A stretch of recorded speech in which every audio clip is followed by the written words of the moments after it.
To grade the quizzes that students have completed using the Test and Quizzes tool in Niihka, first head to the Test and Quizzes tool in the site that you want to grade.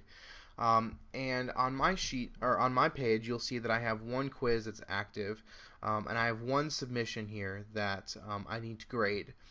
So what I'm going to do is I can click on that number there. It's actually a link that will take you to information related to that quiz and the submissions for that. You'll see that I have one student here that has submitted. You can see the timestamp that they submitted the test and how long it took them to complete the test. This test had a time limit of 30 minutes, so you'd be able to see how long it took them to complete that.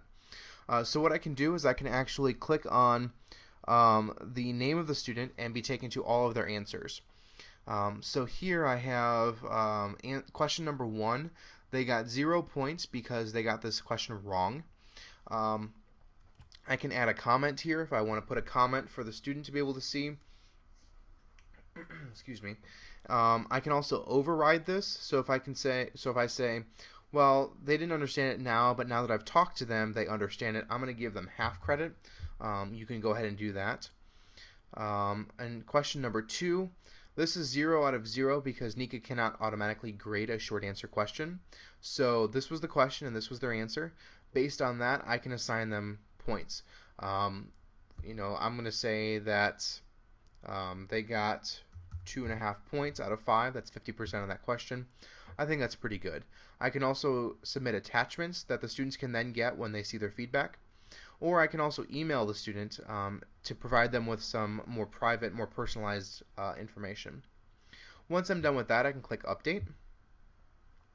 And what you'll see here is it says the score is now 3 because that's what I've graded it out of.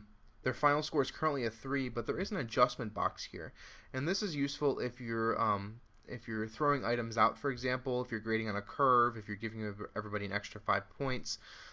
You can add that to this adjustment box here. And so once you do that, you can click on the update button at the bottom and you'll see the final score has been updated to 8 points. And so that is how you go about grading items in your tests, in the tests and quizzes. One of the other things you can do once you've completely graded a student submission is look at the gradebook. This quiz I had set up to automatically send the scores to the gradebook.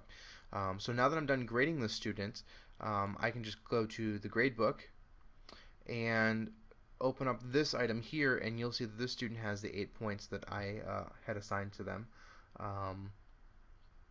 So that grade automatically pushed out to the gradebook for me.